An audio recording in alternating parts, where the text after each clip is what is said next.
Good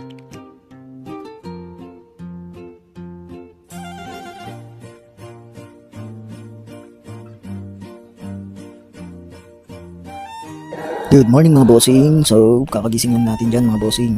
So oras is 12:30 na pala dyan mga boss. So bali kagising ko pala ay gising na rin pala yung aking kasama. So pupunta muna kami ng Makala dahil bibili kami dyan ng aming breakfast at saka lunch na lang.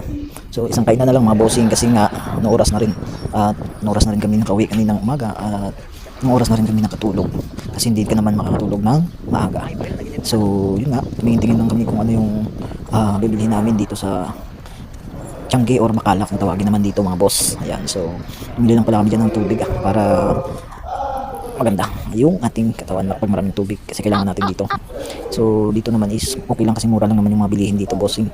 Hindi kagaya sa atin na sobrang mahal at kailangan mo talagang gumastos, di ba? So dito yung 5 piso mo, 5 real mo is marami nang mabibili. So yun ang kagandahan dito pag dito ka sa Saudi mga boss.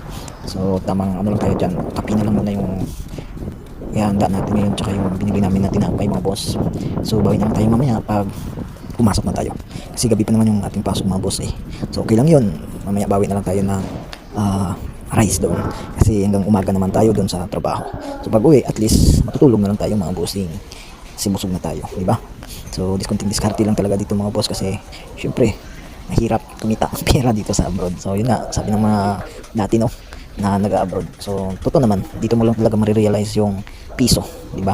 Kasi syempre dati kasi sa mga trabaho ko, dati mga Pasko na trabaho, syempre parang walang pakialam, gastos dito, gastos doon. Babayad ka pa ng bills, no?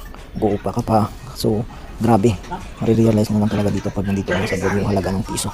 Kasi nga nung andun pa ako sa Pinas, syempre hindi ka naman makakaipon basta-basta, di ba? So hindi kagaya dito sa Saudi, di ba? Ang kagandahan dito, libre na lahat, libre na po yung accommodation mo at wala ka nang babayaran. So yun ang kagandahan dito. Ang babayaran mo na lang is yung ang sarili mo, yun na lang yung bibilhin mo. So yun lang mga bossing, no?